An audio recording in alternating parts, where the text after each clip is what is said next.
प्यारे लोगों, अस्सलामु अलैकुम।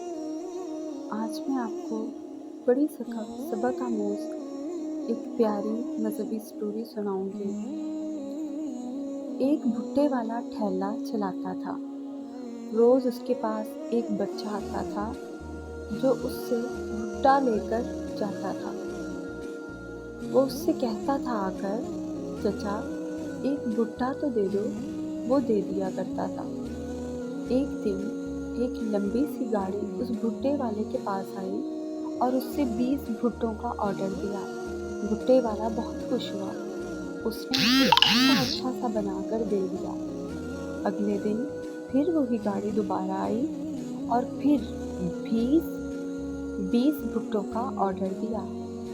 ऐसे में वो गाड़ी वाला रोज अपने बच्चों और घर वालों के लिए 20 भुट्टे ले जाने लगा। भुट्टे वाले का कारोबार भी अच्छी तरह चलने लगा। एक दिन भुट्टे वाला बड़ा मसरूफ था इसी लंबी गाड़ी वाले के भुट्टे तैयार करने में। इतने में वही बच्चा आया जो रोज आता था और कहा, चचा एक भुट्टा तो दे दो। तो भुट्टे वाले ने कहा, अभी जाओ यहाँ से, मेरे पास वक्त नहीं, मैं मसरूफ हूँ, बार बार आ जाते हैं भुट्टा मांगने। बच्चा चला गया। भुट्टे वाला भुट्टा तैयार करके इंतज़ार करता रहा। वो लंबी सी गाड़ी उस दिन ना आई। भुट्टे वाले ने कुदरत के माजरे का नोटिस ना लिया। अगले दिन फिर वो इंतज़ार करता रहा। वो लंबी गाड़ी फिर नहीं आई। उसके अगले रोज़ दोबारा इंतज़ार के बावजूद गाड़ी ना आई। ऐसे एक हफ्ता गुजर गया। अब तक भुट्टे वाले को समझ ना आया कि कुदरत का माजरा क्या है।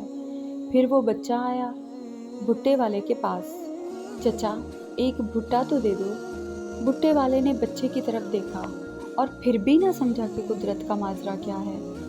बहरहाल उसको एक भुट्टा दे दिया। यहाँ उसने भुट्टा दिया। घंटे 2 घंटे बाद वो लंबी गाड़ी आ गई कि भाई भी 20 भुट्टे दे दो। उसने जल्दी जल्दी भुट्टे बनाए और गाड़ी वाले को दे दिए। गाड़ी के मालिक से पूछा, सरकार आप एक हफ्ते से कहाँ थे? तो मालिक ने कहा, ये मेरे दफ्तर से घर जाने का रास्ता है। यहाँ रास्ते में एक पेट्रोल पंप है, उस पंप से मैं गाड़ी में तेल भरवाता हूँ। एक बार उसके पेट्रोल में कचरा आ गया तो मैंने वहाँ से अपना रास्ता बदल लिया।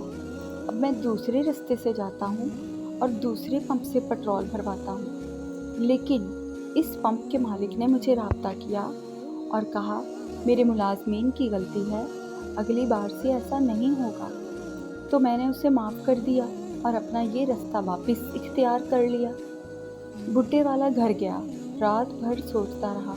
फिर उसे समझ आया कि जब उसने बच्चे को भुट्टा देना बंद किया तो अल्लाह ने उस लंबी गाड़ी वाले के पेट्रोल में भी कचरा डाल दिया। और जब उसने बच्चे को भुट्टा देना शुरू किया तो अल्लाह ने उस गाड़ी वाले का माफ़ीनामा उस पंप वाले से करवा दी। गोया उसका अपना रिस्क इस बच्चे के पेट से जुड़ा हुआ था जो ना तो उसका मुलाजिम था, ना ही औलाद थी, ना ही जानने वाला था, बस अल्लाह का एक बंदा था। फिर वो ये समझ गया कि किसी को रिज़्क पहुंचाने के लिए अल्लाह ताला किसी को रिज़्क देता है, और जब हम वो रिज़्क नहीं पहुंचाते तो अल्लाह हमारा रिज़्क भी रोक देता है।